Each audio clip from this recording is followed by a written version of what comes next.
On my 51st birthday, my wife announced she was leaving for a younger man. My daughters applauded. I calmly set my plate aside and said, "Be happy, girls, but know this. I'm not your biological father. I adopted you out of pity, and today my pity ends." On my 51st birthday, my wife raised her champagne glass in front of all our guests and announced she was leaving with a younger man. And my daughters started clapping happily.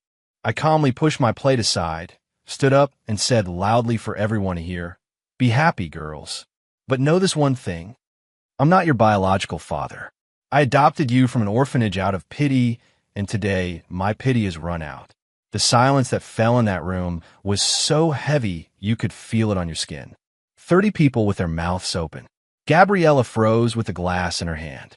Andrea turned pale as if her soul had been ripped out. Viviana let out a choked cry and fell into her chair. But that wasn't the worst thing I did that night. What came next? What I revealed in the following days destroyed everything they thought they had. Because while my wife was planning her new life of luxury with her lover, while my daughters dreamed of inheriting my fortune and splitting it with their mother, I'd been preparing something much more devastating. Something none of them saw coming. Let me tell you how an entire family celebrated my public humiliation and how I silently took everything from them. Absolutely everything. That night, the private room of the most expensive restaurant in the city was decorated with gold and silver balloons. White flowers on every table. I'd spent $5,000 just on the dinner. French wine, lobster, live music, everything perfect to celebrate half a century of life. I was sitting at the head of the long table, surrounded by friends, business colleagues, some relatives. Gabriella, my wife of 26 years, was on my right. She was wearing that tight red dress I'd bought her the week before. $2,000. She'd picked it out herself. Andrea and Viviana, my daughters, were sitting across from me. Andrea with that air of superiority she always had. Viviana checking her phone every 5 minutes, as if being there was a sacrifice. Dinner was going well, or so it seemed. People were laughing, toasting, congratulating me. I smiled, nodded, thanked them. But inside I already knew what was coming because 6 months earlier I discovered something that changed everything. Then it was time for the toast. Gabriella stood up, took her glass, waited for the music to die down. Everyone turned to look at her. She smiled. That smile I knew so well. The same smile she used when she got what she wanted. "I want to make a special toast tonight." She began with a soft, almost sweet voice. "To my dear husband Abner. For these 26 years together, there was applause. Some oohs from the older ladies. I didn't move a muscle, I just watched her, but I also want to toast." She continued, and her tone changed. It became firmer, more determined for my freedom, for my new life. For the courage to choose happiness at 45. The murmuring began. People looked at each other confused. Gabriella didn't stop. "Abner, thank you for everything you gave me. The house, the trips, the comfortable life, but there's something you never gave me. Passion, excitement, youth." Someone coughed uncomfortably. I remained motionless, staring at her. "So today on your birthday, I want to announce that I'm leaving. I'm leaving with Marco, a man who knows how to make me feel alive. A 35-year-old man who truly values me." And that's when it happened. Andrea stood up and started to clap. Slow at first, then faster. Viviana followed her with a huge smile on her face. "Well done, Mom," Viviana shouted. Finally, Andrea, always more controlled, added with that cold voice she used, "Dad, no offense, but Mom has the right to be happy. You were never really present. It was always your work, your company, your meetings." 30 people watched the scene as if it were a play of the absurd. Some in horror, others with morbid curiosity. My 2 business partners, sitting at the back, were looking at me waiting for my reaction. Gabriella remained standing, triumphant, as if she'd just won something important. And then I stood up slowly, pushed my plate aside, wiped my mouth with a napkin, left it on the table, took a deep breath. "It's okay, Gabriella," I said calmly. My voice sounded clear in the tense silence that had formed. "If that's what you want, go ahead. Go with your younger man. Enjoy your new life." I saw the relief on her face. She expected screams, drama, pleading. But since we're revealing truths in public, I continued, and now I look directly at Andrea and Viviana. I think it's fair that my daughters know something I've hidden from them their whole lives. Andrea frowned. Viviana stopped smiling. I'm not their biological father. The silence became absolute. I adopted them from an orphanage when they were 3 and 6 months old. Gabriella told me she couldn't have children, that she was infertile. I, like an idiot in love, agreed to adopt. I raised them, fed them, clothed them. I paid for every private school, every trip to Europe, every whim.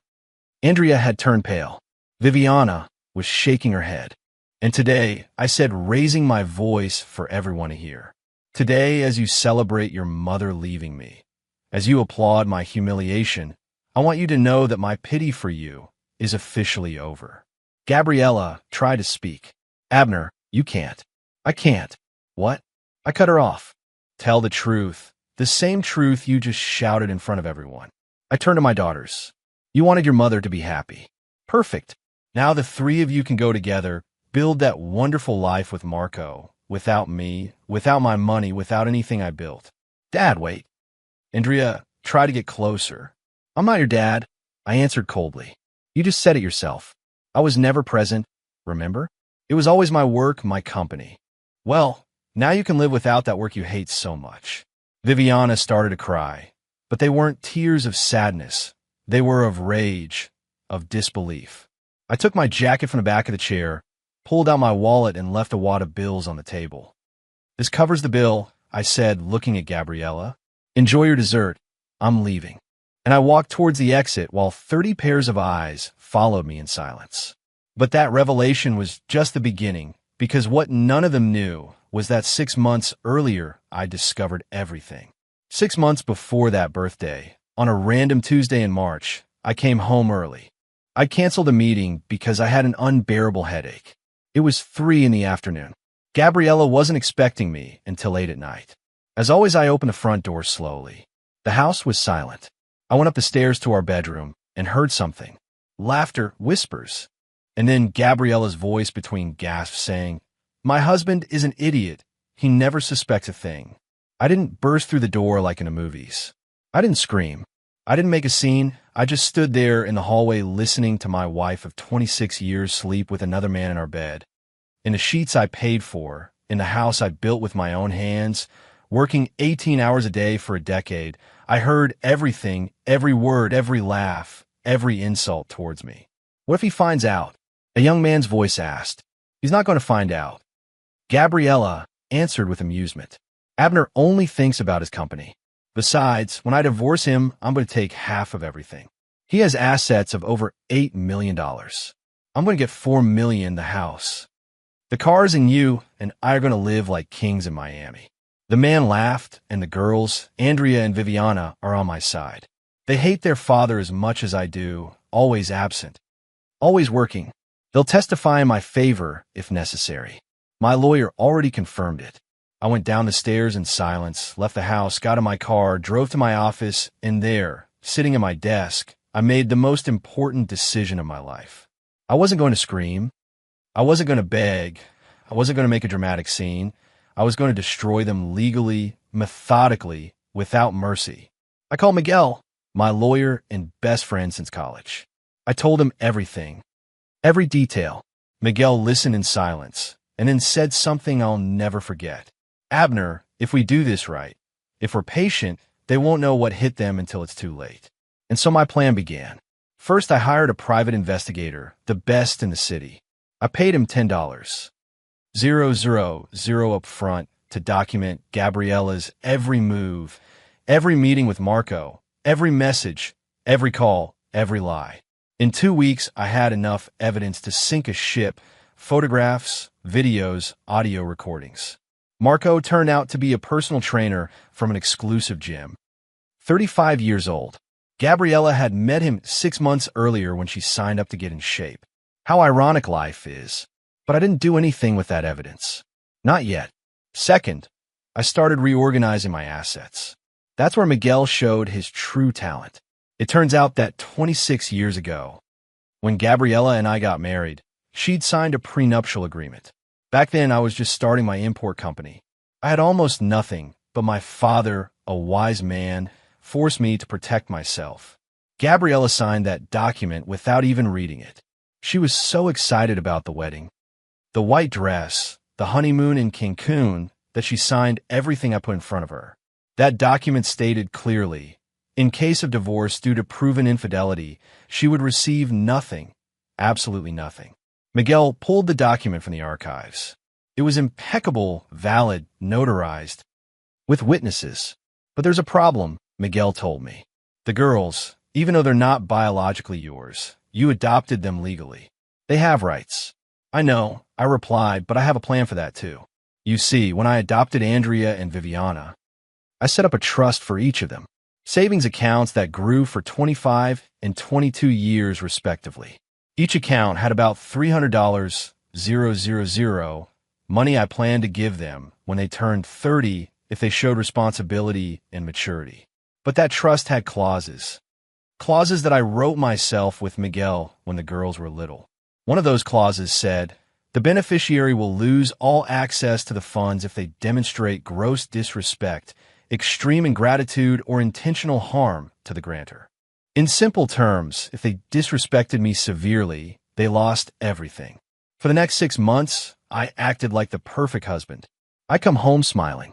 I'd buy Gabriella gifts, take her to dinner. I planned my own birthday party and spent $5,000 to make everything perfect. Meanwhile, the investigator continued to document everything. Gabriella became careless, confident. She'd see Marco 3 times a week, sometimes in hotels, sometimes in an apartment he rented. Once she even took him to our beach house on the coast. My daughters, Andrea and Viviana, also showed their true colors during those months. One day, I heard Andrea talking on the phone with a friend. I can't wait for Mom to divorce Dad.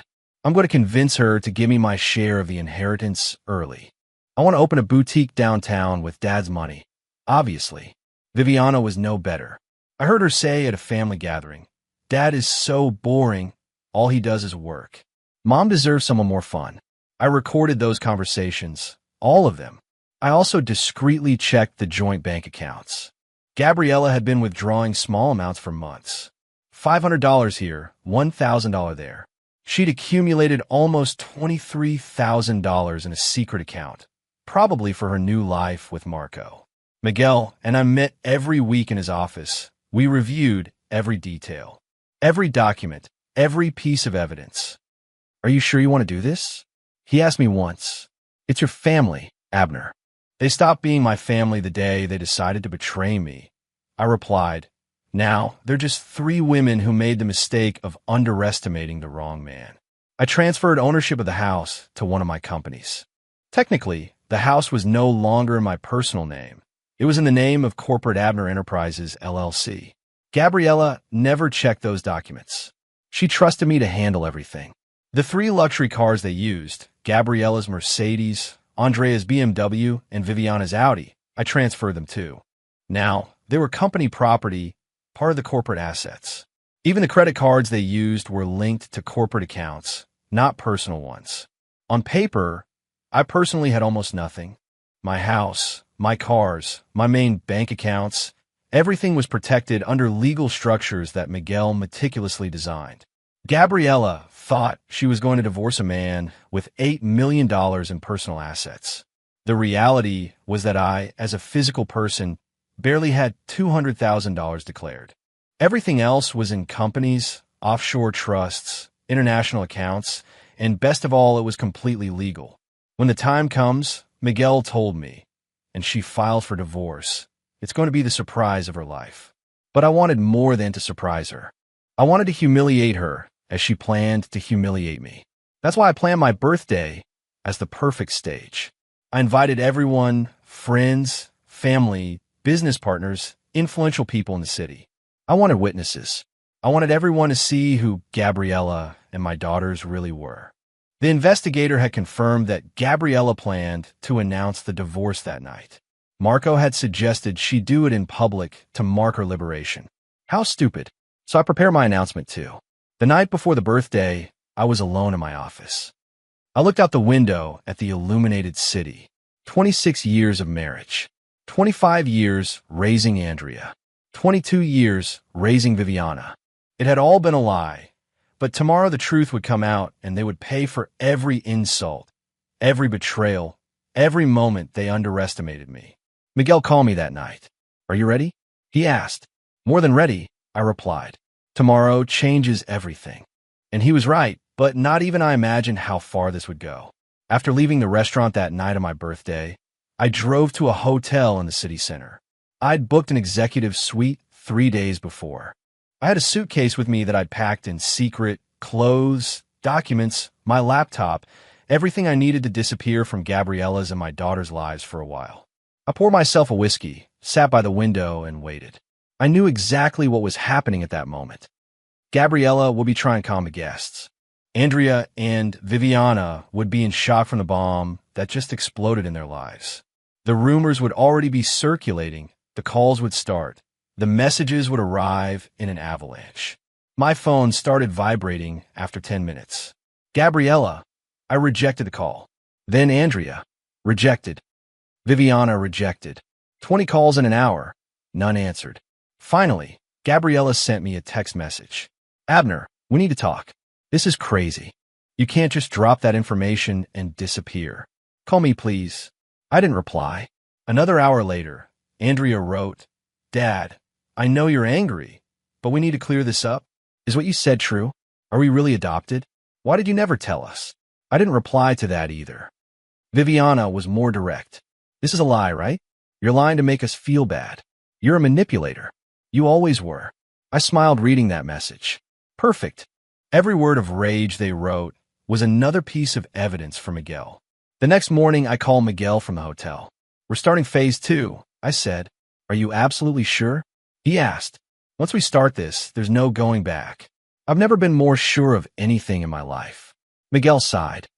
"Okay, I'll send the documents this afternoon. The legal notices will arrive tomorrow." I hung up and made myself a coffee. I opened my laptop and checked my emails. 3 dozen messages, friends asking if I was okay, business partners expressing their support, some curious people wanting to know if the adoption thing was true. I only replied to the business messages. I left the others unread. That afternoon, while I was in the hotel, Miguel made his move. He sent 3 certified envelopes, one for Gabriella, one for Andrea, one for Viviana. Gabriella's envelope contained the account freeze notification. All credit cards linked to my name were immediately canceled. All joint bank accounts frozen. Access to any shared funds blocked. It also included a copy of the prenuptial agreement she signed 26 years ago, marked with a yellow highlighter on the key sections, especially the part that said, "In case of proven infidelity through photographic, testimonial, or documentary evidence, the unfaithful party waives any right to properties, assets, or income of the innocent spouse." And attached to the agreement, a manila envelope full of photographs. Gabriella with Marco entering hotels. Gabriella with Marco at our beach house. Gabriella with Marco kissing in the gym parking lot. 50 photographs in total dated with timestamps. Andrea's envelope contained the notification of her trust fund freeze, $300,000 that she could no longer touch. The notification explained the gross disrespect clause and specifically quoted her words during my birthday. "Dad, you were never really present. It was always your work, your company." It also included transcripts of recorded conversations where she talked about taking my money to open her boutique. Viviana's envelope was similar, her trust also frozen, her words also documented, her plans to spend my money also exposed. I received the delivery confirmations at 6 in the evening. All 3 envelopes had been signed for and received. Now I just had to wait. The call came 30 minutes later. "Gabriella," this time I answered. "What the hell is this, Abner?" she shouted as soon as I picked up. "You froze all the accounts, canceled my cards. Are you crazy?" "Hello, Gabriella," I said calmly. "Did you get the photographs?" Silence, a long, heavy silence. "I can explain that," she finally stammered. "You don't need to explain anything. The pictures are quite clear. You and Marco, a 6-month affair, planning your new life in Miami with my money. Abner, please, we can talk about this like adults." We already talked last night on my birthday in front of 30 people. Remember? I didn't know you were going to say that about the girls. The girls, I repeated coldly. You mean Andrea and Viviana? The same ones who applauded when you announced you were leaving me. The same ones who said I was never present. They were emotional. They weren't thinking. Exactly. They weren't thinking. None of you were. And now you're going to pay the consequences. You can't do this. I have rights. We were married for 26 years. Read the prenuptial agreement, Gabriella, page 3, paragraph 5. You signed it. It's notarized. It's completely legal. I heard sobs on the other end, but they weren't sobs of sadness. They were of rage, of frustration. You're a monster. She whispered. No, Gabriella, I'm just a man who finally opened his eyes. A man who for 26 years worked 18 hours a day to give his family a life of luxury. A man who adopted 2 girls and raised them as if they were his own blood. A man who was betrayed by the 3 people he trusted most. The girls didn't know anything about me and Marco, but they celebrated my humiliation, and that's enough. I hung up, turned off my phone. For the next 3 days, I stayed in the hotel. I worked from there. I had virtual meetings with my teams. I reviewed contracts, signed documents digitally. My company continued to run perfectly without me being physically in the office. Miguel kept me informed of everything. Gabriella had hired a lawyer, a guy named Uriel Mendoza. Known for being aggressive in divorce cases, he charged $500 an hour. Let her spend, I told Miguel. Every dollar she invests in that lawyer is one less dollar she has to survive. Gabriella's lawyer sent a letter demanding immediate reinstatement of the bank accounts, access to the house, and temporary compensation of $10,000 a month while the divorce was being resolved. Miguel responded with a 4-page letter. He attached the prenuptial agreement, the photographs, the audio recordings where Gabriella admitted her plan to take my money. And at the end, a simple sentence. My client has no legal obligation to provide support to an unfaithful wife who violated the terms of her marriage agreement. Andrea tried a different approach. She sent me a long, tearful, pleading email. Dad, I know I made mistakes. I know I said horrible things, but you're still my father. You raised me. You taught me everything. How can you just erase us from your life? I need that money from the trust. I have debts. $35,000 on credit cards. Please don't do this to me. I deleted the email without finishing it. Viviana went to the other extreme. She wrote me messages full of insults, called me old, bitter, said she always hated me, that I was never a good father, that I deserved everything that was happening to me. I saved every message, every insult. More evidence for Miguel. The 5th day after my birthday, I returned to the house. I knew Gabriella and the girls wouldn't be there. Miguel had arranged a temporary court order preventing them from approaching the property until the divorce case was resolved. The house was exactly as I'd left it. I went up to my room, collected more clothes, more documents, family photos I wanted to keep. Not of Gabriella, not of the girls, but of my parents, my grandparents, my life before this marriage. In Gabriella's closet, I found something interesting, a box hidden under several coats. Inside were bank statements from her secret account, $23,000 accumulated. There were also receipts from jewelry stores. She'd been buying gifts for Marco with my money, a $5,000 watch, a $2,000 gold chain, $3,000 diamond earrings. I took pictures of everything, sent them to Miguel. This is pure gold, he replied. Misappropriation of marital funds. We can use this. That night, as I was packing the last things, the doorbell rang. I wasn't expecting anyone. I looked out the window. It was Marco, the famous Marco, the 35-year-old personal trainer. Muscular, tanned, with his black SUV parked in my driveway. I opened the door. Can I help you? I asked with icy politeness. You must be Abner, he said with an arrogant smile. I'm Marco, Gabriella's boyfriend. I know perfectly well who you are. I've seen your photographs. Very photogenic, by the way. His smile faltered. Look, sir, I came to talk man to man. Gabriella told me everything. I know you're angry, but she and I truly love each other, and you're being very unfair with this whole legal matter. I crossed my arms. Unfair. Interesting choice of words coming from a man who slept with a married woman for 6 months. She wasn't happy with you.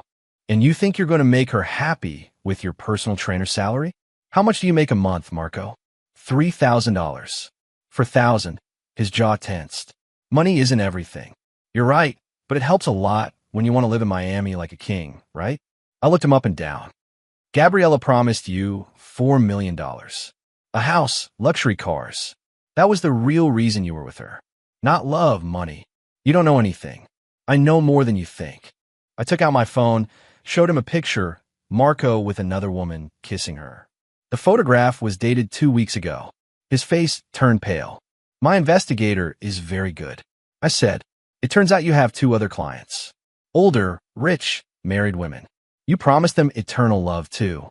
That's... Get off my property, I said firmly. Now, he left without another word. The next morning, I sent Gabriella the pictures of Marco with the other woman. I didn't write anything, just the images. 3 clear photographs. Marco kissing a blonde woman about 50 years old. Marco entering a hotel with her. Marco receiving an envelope from her, probably money. Gabriella called me 5 minutes later, crying, screaming, insulting Marco, insulting me for sending her those photos. As if I were the one to blame for her lover being a liar. Now you understand, I said calmly. The man you left me for, the man for whom you humiliated our marriage in front of 30 people, only wanted you for money. And now that he knows you're not getting anything, he's probably already looking for his next victim. You knew.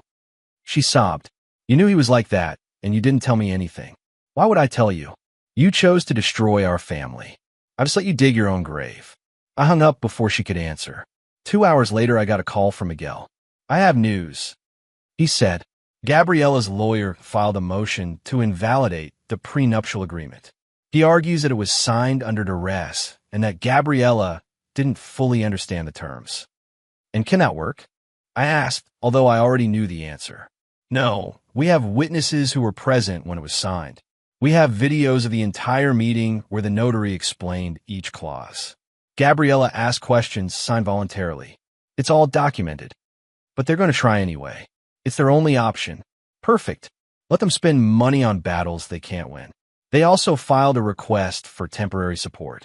They say Gabriella has no resources to support herself and that you have an obligation to provide. And what's our response? I've already prepared the response. Basically that she has $23,000 in her secret account, that she spent thousands on gifts for her lover, that she violated the marriage agreement, and that she's not entitled to a cent.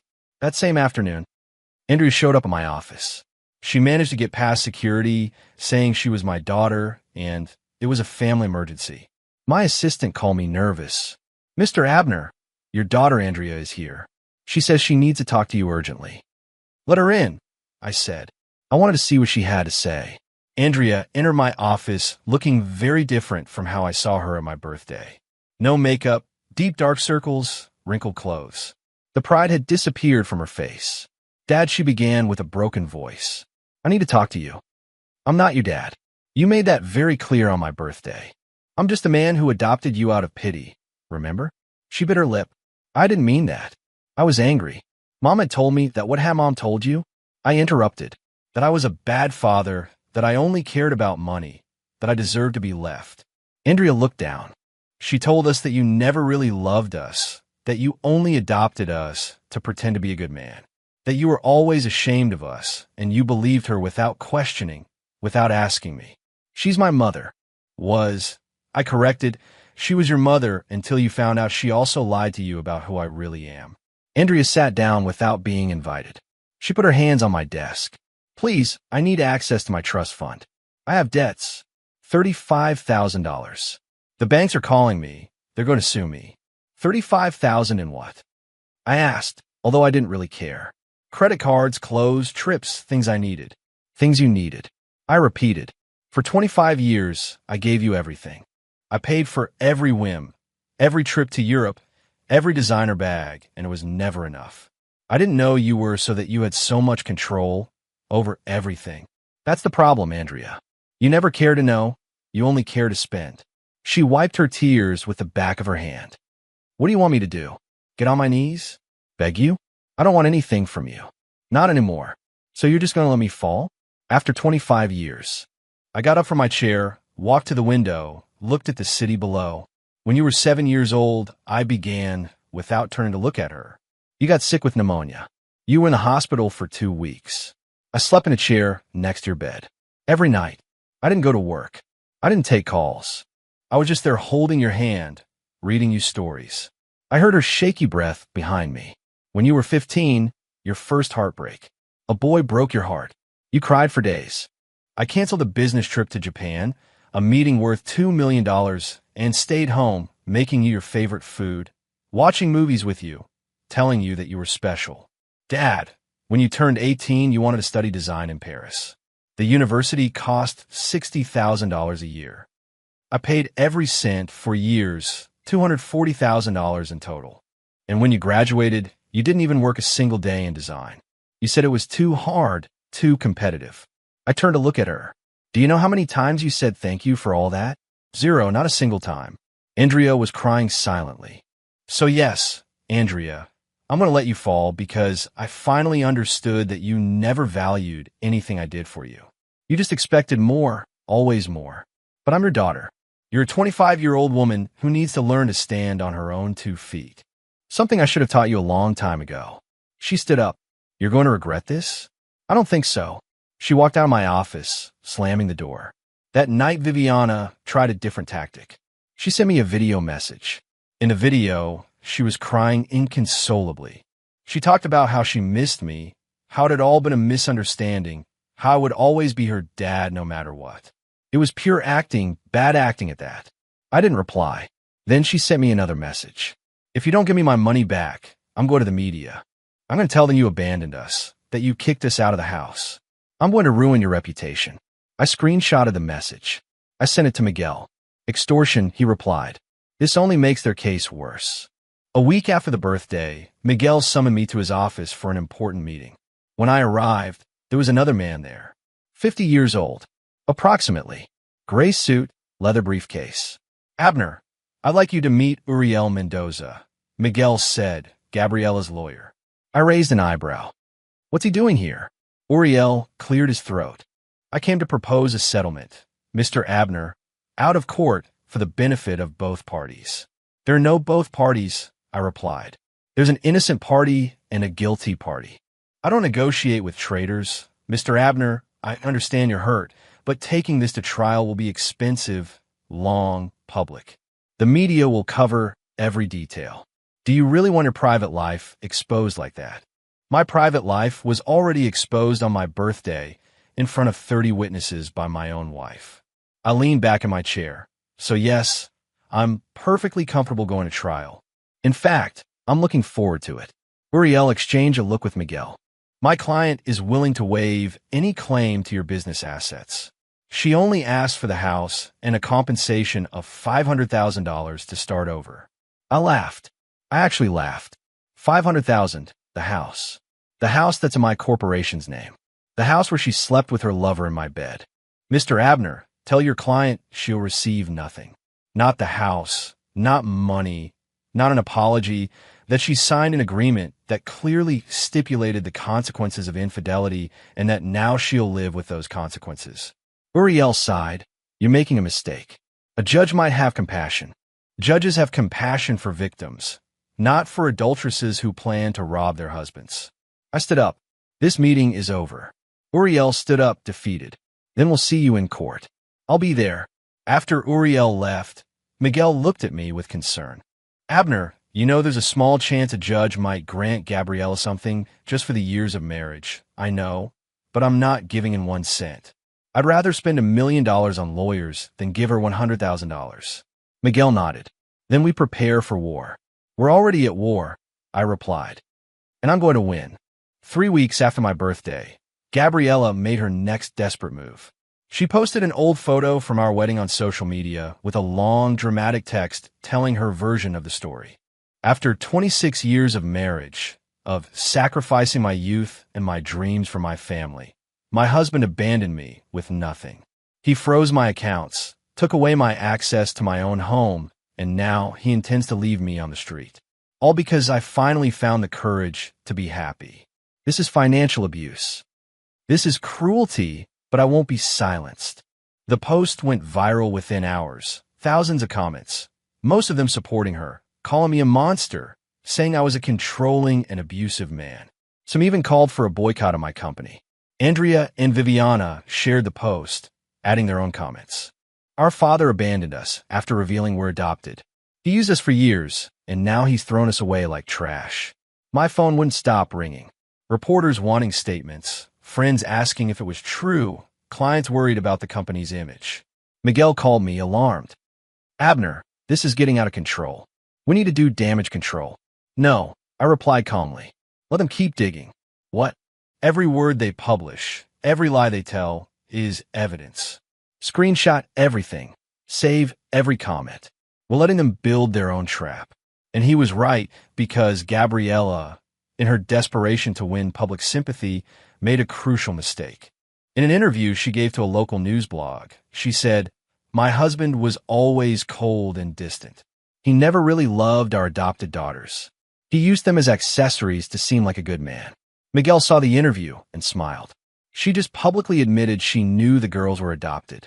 That contradicts what she said in her first post, where she implied you maliciously hid the information from them. And that helps us. It helps us a lot. It proves she's lying and manipulating the narrative. A judge will see this. But Gabriella didn't stop there. She organized a protest in front of my office. She, Andrea, Viviana, and a group of about 20 women she recruited from feminist groups on social media. Signs that said, "Justice for Gabriella, no to financial abuse. Rich men don't own women." The local news covered the protest. They interviewed Gabriella. She cried in front of the cameras. "I just want what's fair. I just want to be able to survive. He has millions and I have nothing." That night, I counterattacked, but not with protests or emotional posts, with facts. Miguel organized a press conference. I stood in front of the cameras in a dark gray suit, calm, serene. Beside me, a table with perfectly organized documents. "Good afternoon," I began. "I've remained silent for 3 weeks while my name was dragged through the mud, but I think it's time to clarify some facts." I held up the first document. This is the prenuptial agreement signed by Gabriella 26 years ago, notarized with witnesses, perfectly legal. It clearly states that in case of proven infidelity, she waives her right to my assets. I held up the second document, an envelope with photographs. This is photographic evidence of Gabriella's extramarital affair for the past 6 months. I have 50 more photographs. I have audio recordings where she admits to planning to take my money after the divorce. I have bank statements that show she spent thousands of dollars on gifts for her lover using marital funds. The reporter started taking notes furiously. Regarding my daughters, I continued. "It's true, they're adopted. I legally adopted them when they were babies. I raised them with love for 25 and 22 years respectively. I paid for their education, their trips, their whims. I established trust funds of $300,000 for each of them." I paused. Those trusts were frozen not out of cruelty, but because the established clauses clearly state they are lost in case of gross disrespect towards me. I have recordings where my daughters celebrate my humiliation, where they plan to take my money, where they admit they never valued me. I held up one last document, and finally I have proof that Gabriella lied to me from the beginning. She told me she was infertile, and that's why we adopted. But recent medical investigations show she never had fertility problems. She lied to manipulate me emotionally and get what she wanted. A picture-perfect family without the sacrifice of pregnancy. I dropped the document on the table. The sound echoed in the silent room. I'm not an abuser. I'm a man who worked his whole life to provide for his family. A man who was betrayed in the most vile way possible. And I'm a man who will not allow himself to be robbed using divorce laws as a weapon. I left the room without answering questions. Miguel stayed to handle the rest. The counteroffensive worked perfectly. By the next morning, the headlines had changed. Unfaithful wife sues man who supported her for 26 years. Photographic evidence proves adultery. Ungrateful daughters lose inheritance for celebrating adoptive father's humiliation. Public opinion did a 180-degree turn. The comments on Gabriella's posts changed. Now they called her a liar, manipulative, a gold digger. Andrea and Viviana deleted their social media accounts. They couldn't stand the harassment. Gabriella tried to make another post defending herself, but it only made things worse. The photos were taken out of context. Marco and I truly love each other. The money was never important. People laughed at her. It wasn't important. That's why you planned to take $4 million. Someone commented. 2 days later, Marco made a public statement that completely sank Gabriella. He gave an interview to a radio show where he admitted, "Look, I'm an honest guy." Gabriella approached me at the gym. She told me she was rich, that she was unhappy in her marriage. She promised me we were going to live well when she got divorced. I didn't know the guy had everything legally protected. When I found out she wasn't going to get anything, I ended the relationship. I'm not going to lie, the money was part of the attraction. She's 45, I'm 35. We weren't going to be together for eternal love. That interview destroyed any credibility Gabriella had left. Even the women who had supported her at the protest distanced themselves from her. One of them posted, "She used us, she lied to us, she made us believe she was a victim when in reality, she was a woman trying to rob her husband." Gabriella became toxic, radioactive. No one wanted to be associated with her. Meanwhile, I continued working normally. My company suffered no damage. In fact, some clients congratulated me for handling the situation with such class and solid evidence. One afternoon, I received an unexpected call. It was Beatrice, Gabriella's younger sister. I hadn't spoken to her in years. "Abner, it's Beatrice. I need to talk to you." "About what?" "About Gabriella, about this whole mess." She paused. "She's destroyed. No money, no house." Marco left her. The girls are furious with her for ruining their lives. She's living in my mom's apartment, sleeping on a couch. And you're telling me this. Why? Because you need to know the truth. Gabriella was always like this since she was a child, manipulative, a liar. She married you for money. I knew it. The whole family knew, but no one told you anything because she threatened to cut us out of her life. Why are you telling me this now? Because I'm sick of her lies, and because you deserve to know she never loved you. From day one, she only saw your economic potential. When you were young and just starting out, she almost left you. But her mother convinced her to stay because hardworking men always prosper. I felt something strange in my chest. It wasn't pain, it was confirmation. Thanks for telling me, Beatrice. Abner, one more thing. The girls, Andrea and Viviana, Gabriella raised them to be like her. She taught them that men are tools, that money is the only thing that matters. It's no excuse for how they treated you, but I wanted you to know they were poisoned from a young age. I hung up and sat in silence for an hour. My entire adult life had been a lie. 26 years married to a woman who never loved me. 25 years raising daughters who were programmed to despise me. But I no longer felt sadness. I felt liberation. That night, Miguel sent me a message. "The preliminary hearing is in 2 weeks. Are you ready?" "More than ever," I replied. The day of the preliminary hearing arrived with a gray, threatening sky. I arrived at the courthouse at 8 in the morning, 30 minutes before the appointed time. Miguel was already there reviewing documents in his briefcase. Nervous, he asked me. "Not at all," I replied honestly.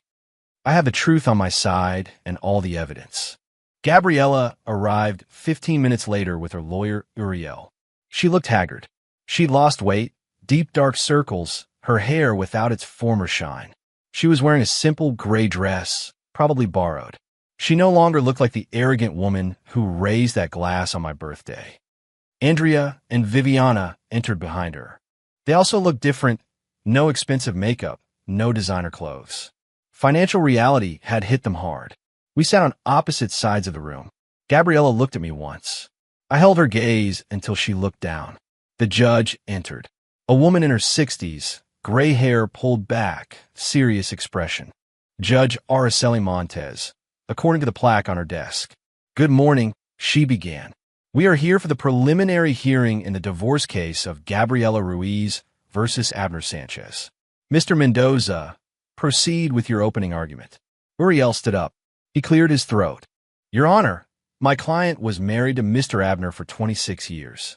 During that time, she sacrificed her youth, her professional opportunities, and her personal development to maintain the home while Mr. Abner built his business empire.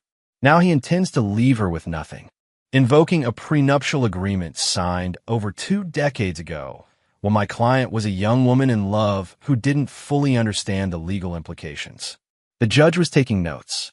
We request that the prenuptial agreement be invalidated for manifest inequity.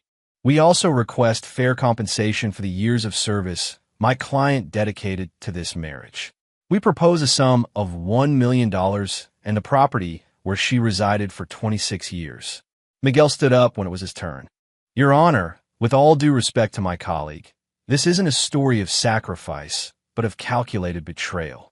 Mr. Abner has irrefutable evidence of infidelity on the part of Mrs. Gabriella. More than 50 photographs, audio recordings where she admits to planning to take marital assets, bank statements demonstrating misappropriation of funds to buy gifts for her lover. He placed a thick folder on the judge's bench. The prenuptial agreement was signed voluntarily.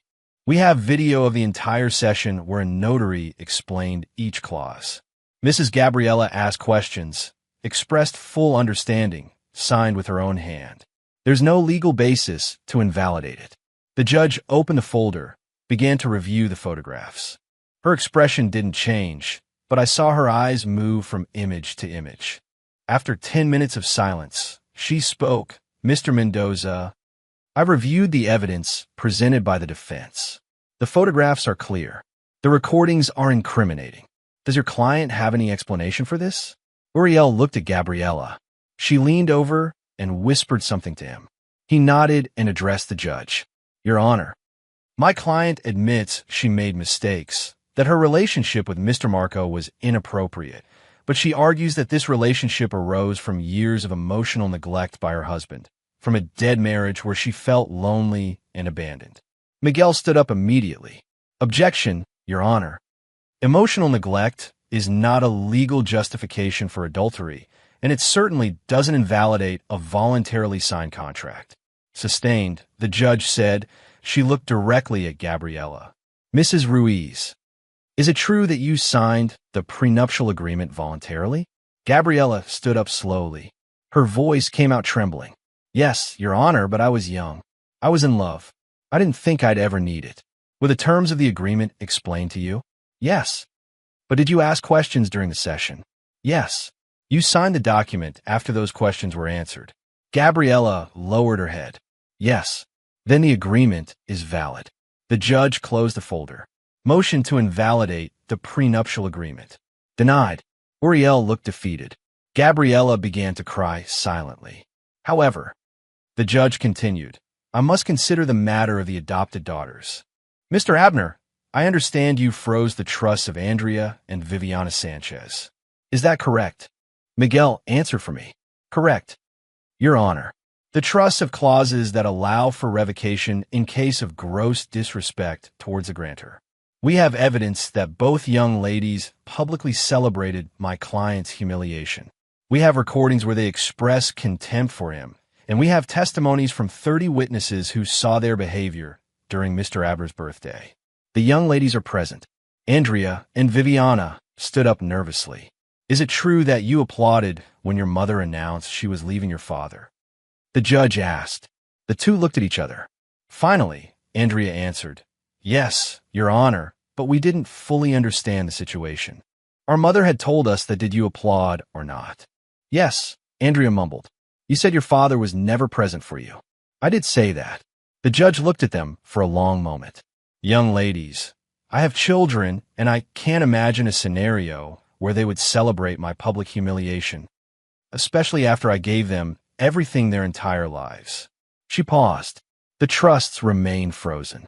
Mr. Abner has every right to revoke them under the established clauses.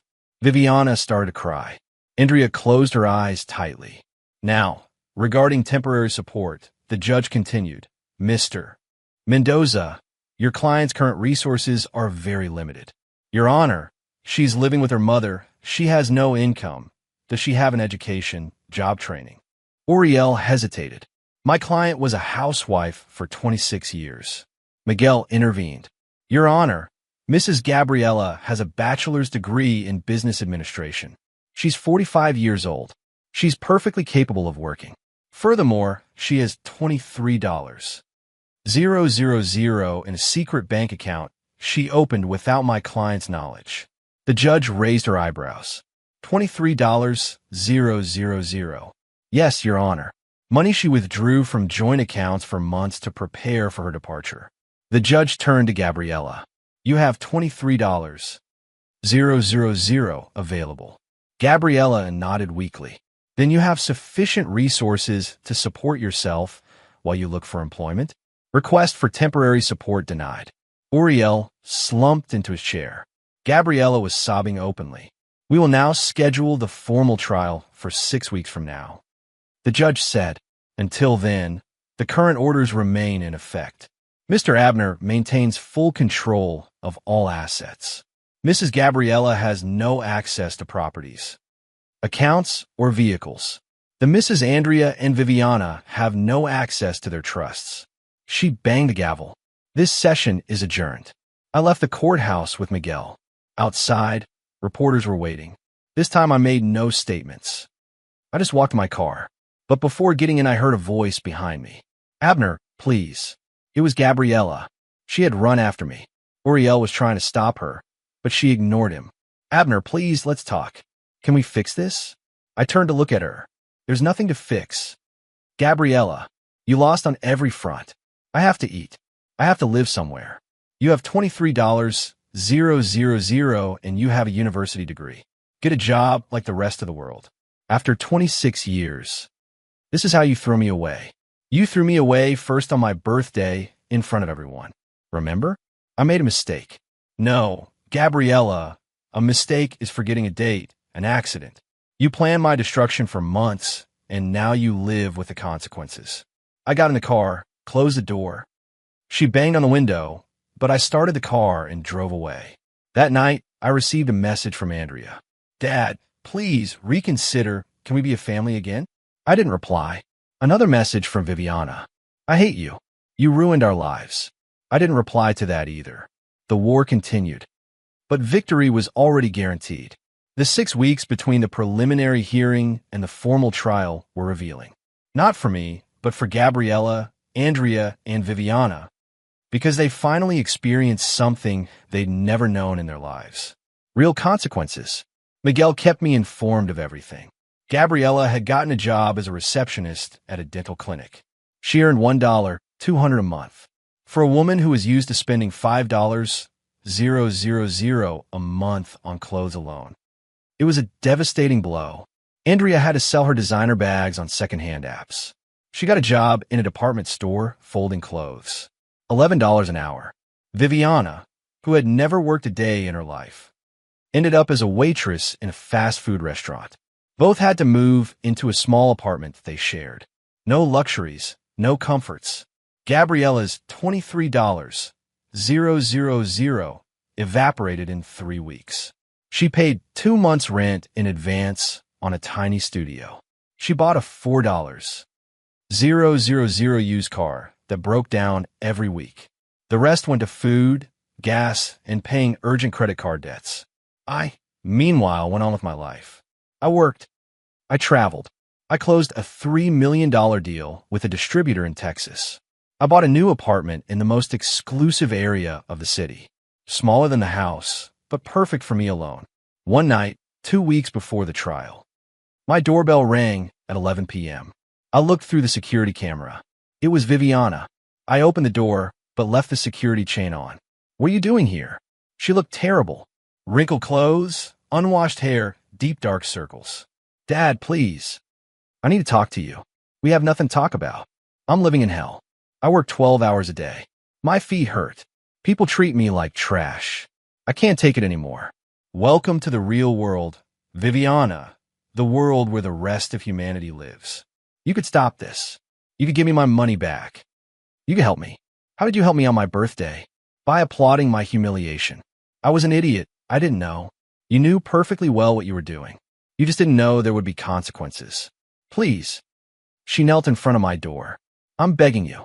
Forgive me. I'll do anything. Get up. Viviana. I'm not going to change my mind for a dramatic show. What do you want me to do? Suffer more? Humiliate myself more? I don't want anything from you. That's the point. You're not my problem anymore. I closed the door. I heard her crying on the other side for 5 minutes before she left. The next day, Andrea tried a different tactic.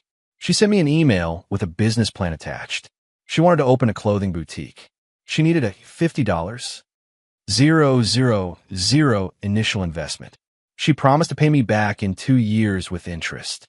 I deleted the email without reading the full plan. A week before the trial, Gabriella made her last desperate attempt. She posted on social media again, but this time with a different approach. She posted old photos of when the girls were little, of birthdays, of Christmases, of family vacations.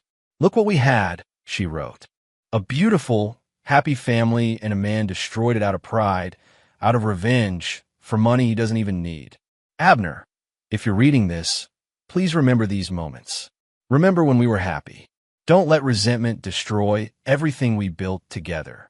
The post received some supportive comments, but most people already knew the whole story. You destroyed it with your infidelity, someone commented. The consequences are yours. The day of the formal trial arrived. This time the courtroom was full. Reporters, curious onlookers, people who had followed the case in the news. Judge Araceli entered punctually.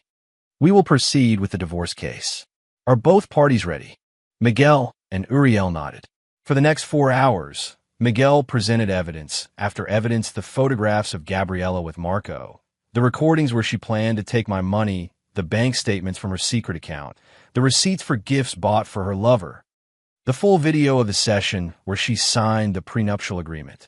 Uriel tried to counterattack by presenting testimonies from Gabriella's friends who stated that I was emotionally distant and a workaholic, but the judge was not impressed. Being a workaholic is not grounds for divorce, she said firmly, and it certainly doesn't justify adultery or nullify a legal contract. Then came the testimonies. Miguel called to the stand 3 friends who were on my birthday. Each one described the scene. Gabriella's announcement. My daughter's applause. My revelation about the adoption. How did Mr. Abner look during all this? Miguel asked. Calm, one replied. Too calm for someone who had just been publicly humiliated, as if he had expected it to happen. Because I had expected it, I had planned everything. Uriel called Gabriella to the stand. She cried throughout her testimony. She spoke of sacrifices, of years dedicated to the family, of feeling lonely, of seeking comfort in Marco. Did you know that Mr. Abner was a good provider? Uriel asked. Yes, Gabriella admitted between sobs. Did he give you a comfortable life? Yes. Did he pay for all the family's needs? Yes. Uriel couldn't do much more. The facts were the facts. When it was my turn to testify, Miguel asked me only 3 questions. Mr. Abner, did you love your wife during this marriage? Yes. For many years, I believed our marriage was real. Did you love your adopted daughters? I raised them as if they were my own blood. I gave them everything. Do you regret the decisions you made after discovering the betrayal? I looked directly at Gabriella. No, not for a second.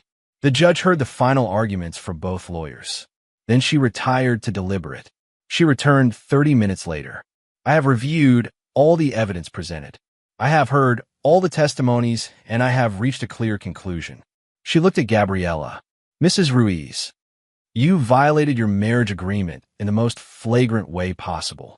You committed adultery, planned to appropriate assets that didn't belong to you, and now you seek to benefit financially from a contract that you yourself broke.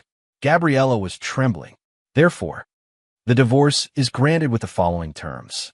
Mr. Abner retains all business assets, properties, vehicles, and bank accounts. Mrs. Gabriella will receive no compensation. She will receive no alimony. She will receive no part of the marital property. Uriel closed his eyes. Gabriella collapsed in her chair. Regarding the Mrs. Andrea and Viviana Sanchez, the trusts remain revoked. Mr. Abner has every legal right to do this under the established clauses. Andrea began to cry. Viviana ran out of the room. This case is closed. I request both parties to sign the final documents within the next 7 days. The judge banged the gavel. This session is adjourned. Gabriella tried to approach me as we were leaving, but Miguel blocked her. There's nothing more to discuss, ma'am. Everything is legally settled. The reporters surrounded me outside the courthouse. This time I made a brief statement. Justice was done. A contract was respected. A betrayal had consequences. I don't seek revenge.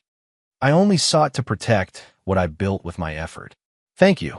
That night in my new apartment, I poured myself a whiskey. I looked out the window at the city lights. 26 years of my life were officially over. A family that was never real had dissolved. But for the first time in decades, I felt something like peace. 3 months after the trial, my life had completely changed. I moved to a different city. I didn't run away. I simply decided to start over in a place where no one knew my story. I chose San Diego, California, near the ocean. Perfect climate, business opportunities. I sold the house where I lived with Gabriella for $800. 000. Every cent went into my corporate account. I sold 2 of the 3 luxury cars. I kept only one, a black, discreet Tesla. My company continued to thrive. In fact, it grew without the distractions of a fake marriage, without the emotional weight of ungrateful daughters. I was able to focus completely. I closed contracts in California, Arizona, and Nevada. My import company expanded operations. I hired 15 new employees. Miguel visited me a month after I moved. He arrived on a Saturday afternoon. I welcomed him to my new apartment, a penthouse overlooking the Pacific. Impressive, he said, looking out the window. You've definitely upgraded. It was necessary, I replied, pouring him a coffee. Did you bring the final documents? All signed. The divorce is completely closed. Gabriella signed without protest. She doesn't have a lawyer anymore. She can't afford one. And the girls? Andrea got a better job. Administrative assistant in an office. She earns $2,000 a month. Viviana is still a waitress, but now in a fancier restaurant. The tips are better. Miguel paused. They're both still living together in that small apartment. They're struggling, but they're surviving. Good, I said without emotion. You never regret it, Miguel asked. I mean, it was 25 years raising those girls. Every day that passes, I regret it less. It was 25 years investing in people who never valued me. Now I'm investing in myself. Miguel smiled. You look better, calmer, younger. He was even right. I had lost 10 kilograms. I started exercising every morning. I ate better, slept better. The anger and resentment I carried for 6 months while planning my revenge were finally gone. Do you know anything about Gabriella? I asked more out of curiosity than real interest. She's still working at the dental clinic. She quit social media. She lives alone in that studio. She drives that old car that breaks down constantly. Miguel took out his phone. Although there's something you should know. He showed me a post in a local Facebook group. It was from a woman warning about Marco, the personal trainer. This man is a scammer. He approaches older women with money, promises them love, uses them, and leaves them when he finds out he can't get anything from them. How many victims has he had? I asked. According to the comments, at least 6 women have shared similar stories. One lost $50, lending him money for a business. Another bought him a car. Gabriella was lucky in a way. She only lost her marriage and her reputation. That night, after Miguel left, I was left thinking. I didn't feel pity for Gabriella, nor for Andrea, nor for Viviana. They made their choices. They celebrated my humiliation. They planned to rob me. Now, they were living the consequences, but I did feel something like satisfaction, not a cruel satisfaction, but the satisfaction of a man who had regained his dignity. For months after the move, something unexpected happened. I received an email. The sender was Andrea.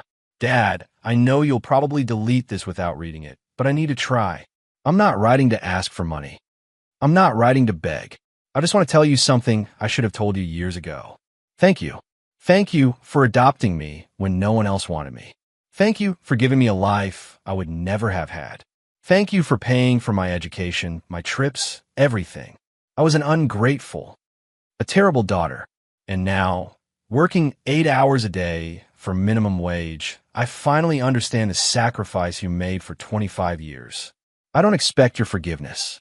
I just wanted you to know that I finally get it. Andrea. I read the email 3 times. I didn't reply, but I didn't delete it either. A week later, another email arrived, this time from Viviana. Abner, I'm not going to call you Dad because I lost that right. I just want to tell you that you were right about everything.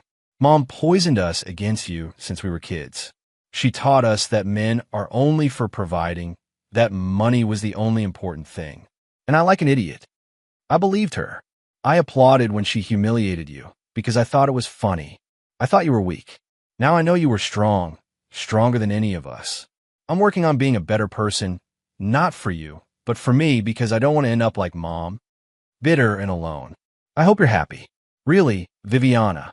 I didn't reply to that email either, but something inside me moved slightly. 2 weeks later, I was walking along the San Diego boardwalk when my phone rang. Unknown number.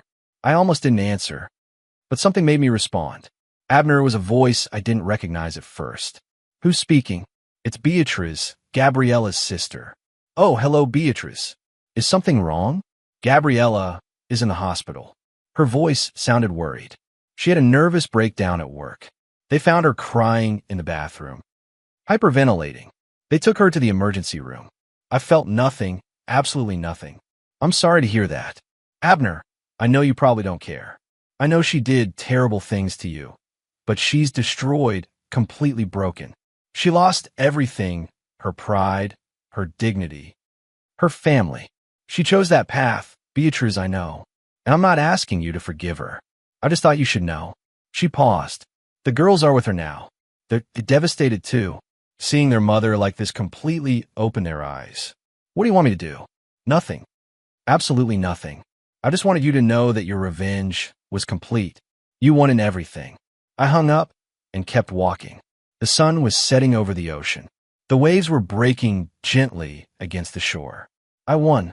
Yes, technically I won. But it didn't feel like victory. It felt like justice. Like balance restored. That night, I made a decision. I wrote 2 emails. The first to Andrea, I received your message. I don't forgive you yet. Maybe I never will, but I recognize your effort to be better. Keep going. Build your own life. Show that you've learned, not with words, but with actions. The second to Viviana, your honesty is appreciated. You're right. Your mother poisoned you, but you were old enough to think for yourselves. Now you have it in you to rebuild yourselves. Do it. I didn't send them money. I didn't offer them help. Just recognition of their effort. 2 months later, Andrea sent me a photograph. She was receiving an award at her job as Employee of the Month. Small steps, she wrote in the message. Viviana sent me a screenshot of her enrollment in night accounting classes at a community college. Investing in myself, as you said. I didn't reply to those messages, but I saved them. 6 months after moving to San Diego, I met someone, a woman named Patricia, 50 years old, divorced. Owner of an art gallery, independent, intelligent, no children, no drama. Our first date was a simple coffee. We talked for 3 hours. She knew my story, it had been in the news.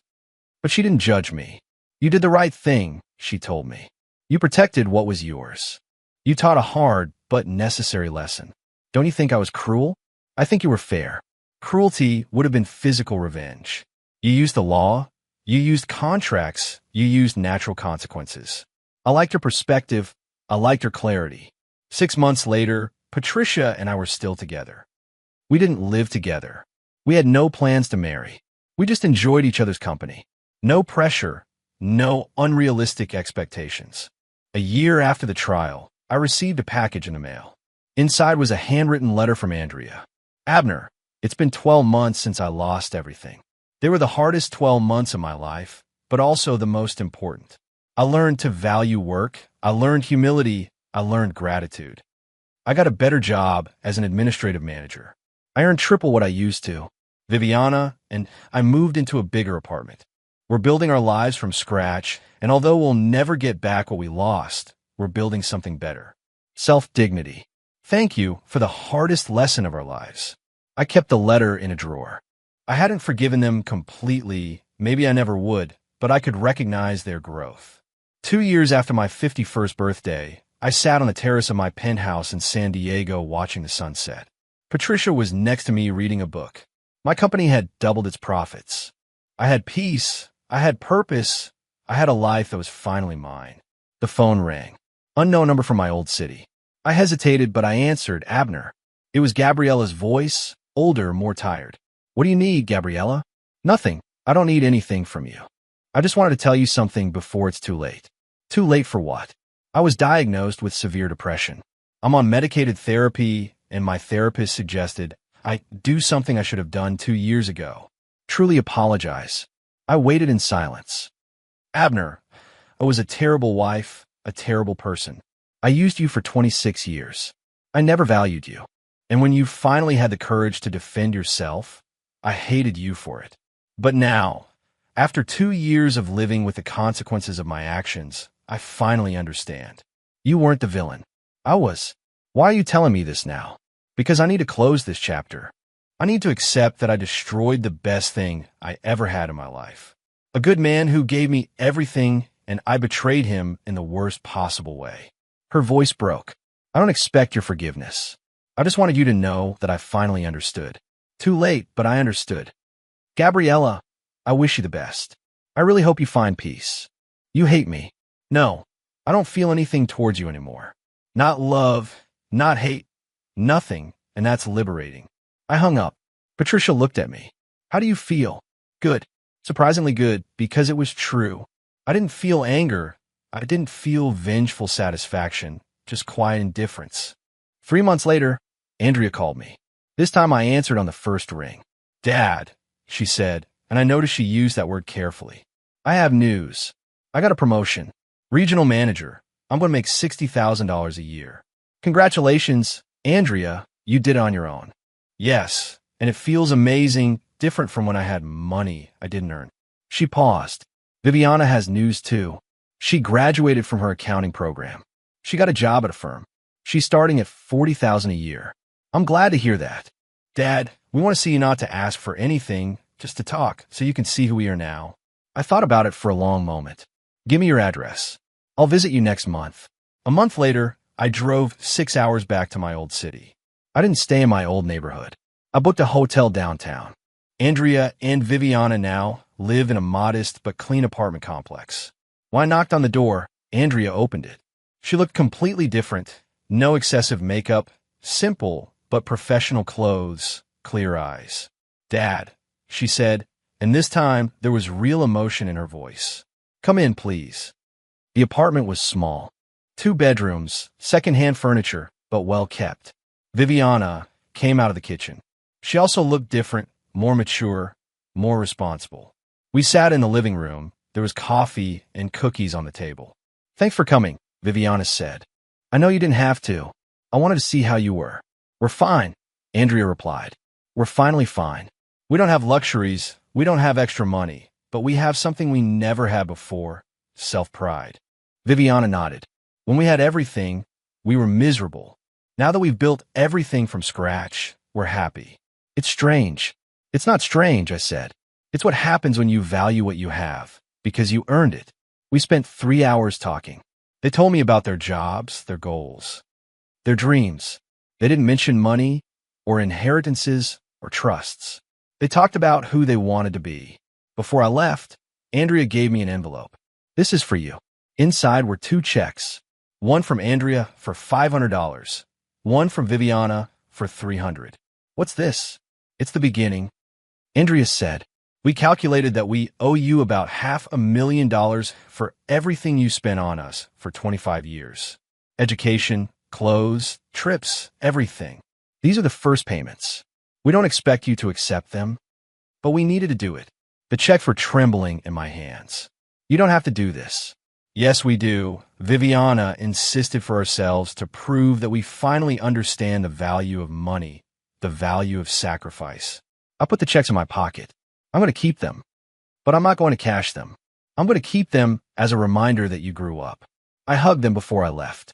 It was the first real hug we had shared in 3 years. On the way back to San Diego, I stopped at a viewpoint. I took out my phone and opened an account I hadn't touched in 2 years. Andrea and Viviana's trusts.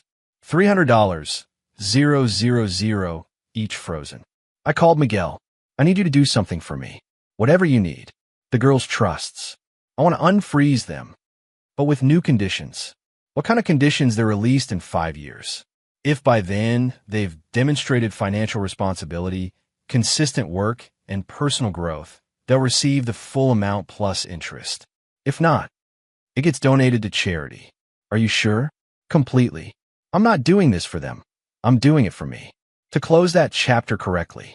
3 months later, Patricia and I got engaged. It wasn't an elaborate proposal. It was an honest conversation about building a life together without lies, without secrets, with a clear prenuptial agreement that protected both of us. The wedding was small, 20 guests. On the beach, Miguel was my best man. I didn't invite Andrea or Viviana. I wasn't ready for that yet, but I sent them a photograph. After I found real happiness, I wrote, "I hope you find it too." Andrea replied, "You look happy, Dad. That's all we ever wanted for you, even though it took us too long to realize it." Gabriella never contacted me again. I learned from Beatriz that she got a better job, that she was coming out of her depression, that she was finally accepting the life she herself had created. 5 years after that 51st birthday, I sat on the same terrace of my penthouse. I was 56 years old. Patricia was sleeping in a room. My company was worth $12 million. I had created a foundation that helped young entrepreneurs. Miguel called me that morning. The 5 years are up. Andrea and Viviana qualify for their trusts. Stable jobs, responsible finances, demonstrable growth. I'm releasing the funds. Release them. That afternoon, I received calls from both of them crying, thanking me, not for the money, but for the second chance. "What are you going to do with that money?" I asked. "Invest it," Andrea replied. "Open my own business, but do it right this time. Pay for my master's degree," Viviana said, "and start a savings fund. I learned from you, Dad. Money is protected, it's respected." That night, as I watched the ocean, I thought about everything that had happened. The betrayal, the humiliation, the revenge, the justice, the forgiveness, the growth. Did I do the right thing? Absolutely. Was I cruel? No, I was fair. Do I regret anything? Because sometimes the greatest love you can give is letting people face the consequences of their actions. And sometimes the most effective revenge isn't to destroy someone, but to teach them to value what they lost.